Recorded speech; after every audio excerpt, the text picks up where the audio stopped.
What's going on, guys? Jay the Black here. Shout out to everybody that's tuning in. I want to talk about a sad situation out of Louisiana. There's a 23-year-old female by the name of Stasy. I think that's how you pronounce it, Stasy Charles, because it's spelled differently. It's spelled with the S instead of the C that you would see in Stasy. She was in a relationship with a guy by the name of Stephen Heinrich Jr. Let me take a look at this. Y'all take a look at this. And I want y'all to draw some conclusions before I get going. Because Stephen lost his mind because he got rejected while dating her. I guess she didn't want to be with him anymore, or it was a situation where he wanted to exert control. He ended up knifing her to death. He unalived her, and he ended up unaliving himself, but in a very painful way. He rammed into another car and basically was caught on fire, and he died from those injuries. I mean, that's a horrific way to go, but it was either that or Angola, and he did not want to go to Angola. Now, let me say this. We're going to get to some things about her. Listen, there is a very untalked about crime that goes on in this country, probably other places as well, where you have white men taking the lives of black women that they have been intimate with. I've made several videos about it on this channel. I talked about the young lady from Connecticut. I don't even think the guy was charged, right? There was another situation where there was a young black female. She met this guy at a bar, and I think that same day or the next day she went to his house and was never seen again. Next thing you know, he confesses to chopping her up and putting her remains in different places. And there's other stories like that, and it's never spotlighted, and I think it should be. But it's not talked about. But you know what's talked about, unfortunately? What's talked about is, black men dating white women, and, those black men lose their life. And, you got people digging up tweets about how he didn't like black women or wanted white women, right? Well, the same thing has happened here, but I'm not going to get to it right now because I want to get to the story. I'm letting things settle. I'm letting things simmer because I'm not hiding nothing. I want as much information put out there as possible, because we have to go into the mindset. This dude had domestic issues with other women before her. He had these issues, and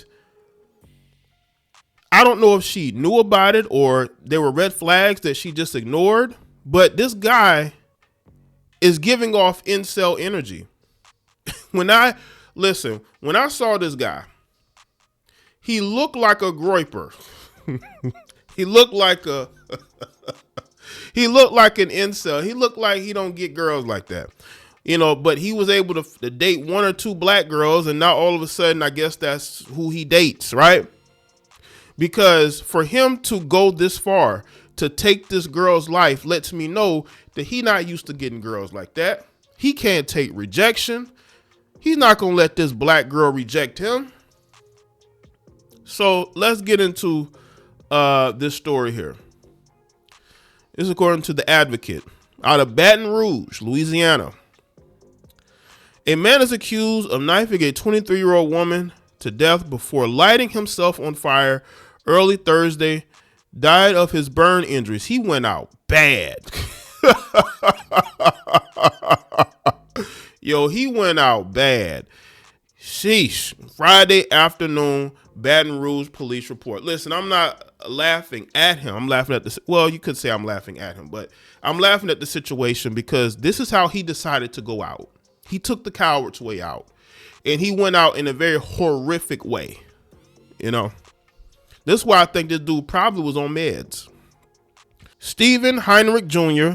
knifed Stasy Charles multiple times early Thursday morning, leaving her to die before driving away and getting into a head-on collision, according to police reports. He then allegedly set himself on fire. Officers responding to the scene were able to extinguish the flames, and Heinrich was transported to the hospital. So he was still alive. He literally was burning. And you interpret. Y'all finish the sentence for me. He was literally on his way to burning, and y'all finish that out.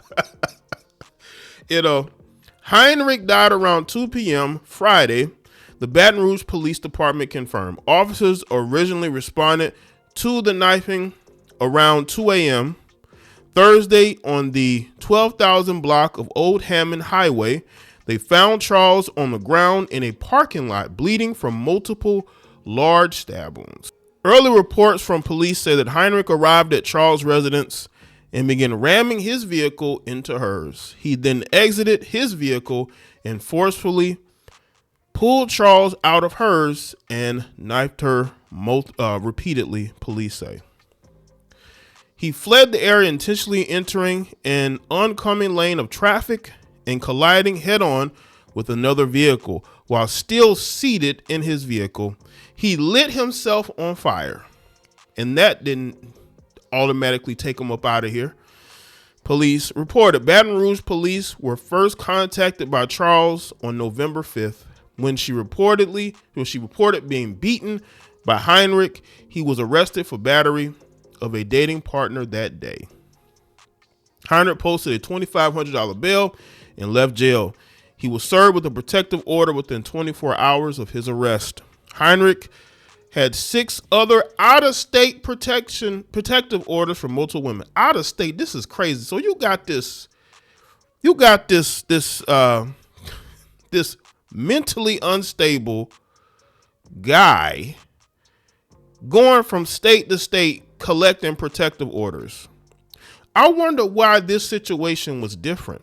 I wonder why, he decided to take her life, but none of the other women that served him protective orders. Is it because he felt like she was his property and he felt like she shouldn't have done this? This reminds me of the white football player who played for the Seattle Seahawks, who beat his girlfriend, who he thought he beat her to death, but she survived. And the reason why he did is because she wouldn't bow down to him. So because she wouldn't bow down to him, he damn near beat her to death. So what changed in this situation to where he ultimately ended up taking this young girl's life? See, ladies, you cannot ignore the red flags. The red flags could be the end of your life. And again, when you take a look at her past and in her present as well, there were tweets that were posted. I have to bring this up because it plays a part into why she would be with a guy that has multiple out-of-state protective orders and why he reacted the way that he did. It's clear that she didn't vet this guy properly. She did not vet this guy properly. And I think it has to do with her mindset and the type of guys that she was choosing. Now, these posts are on social media. Now, I'm not going to look at these posts from, 2018, 2019, but let's go to 2025, where she said this about black men. This is, again, we're getting into the mindset. I can't leave any of this information out. I'm not about to disparage this young lady. These are some of the posts they put out. I'm putting this out here. Y'all can draw your own conclusions, but it's clear that she had a bit of a fetish for non-melanated men. And because of that fetish for non-melanated men, I think it might have cost her life because she ignored the red flags. Ladies, never ignore the red flags. But she did, ultimately. She should 100%, she should have never lost her life. Never. But a lot of times, if you're dating and you're not looking at the red flags, it can really cost you. And it cost her. This dude was going state to state assaulting women. And the thing about women do have good intuition when it comes to people. Women can read people very well, which is why I'm also surprised when they end up with the type of men they end up with, and how they can end up with a guy who's probably a groiper, who's probably, you know what I'm saying, is one of these guys that probably talk a whole lot of, you know, stuff about black people and whatnot. But he's dating a black girl who clearly was, now it doesn't say that she broke up with him. It just said that he beat her up. Now, I would have hoped that she was looking to do that. That's probably what had happened. He was losing control of his black girlfriend. And because he was losing control of his black girlfriend, he thought that by beating her up, that would change things. But it didn't. And he took her life because he's mentally unstable. He's probably an incel. He probably just now started getting girls. Dude probably wasn't getting girls like that. When these guys lose control, all they can do is beat up. Because that's probably how he grew up. He probably grew up with violence being done to him. And his only way to deal with disagreements and rejection is to beat up, because deep down, he's an incel. He's a loser. And he went out bad. Okay. This dude went out bad.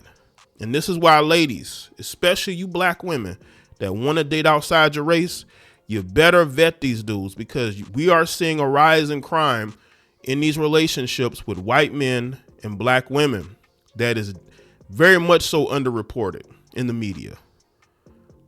Everybody want to focus on who black men are with. You know, there are black women that made fun of black men who lost their life to their white girlfriend or because of their white girlfriend, because they talked about how they like white women. But what I want to show y'all is that if you don't vet, it could cost you everything.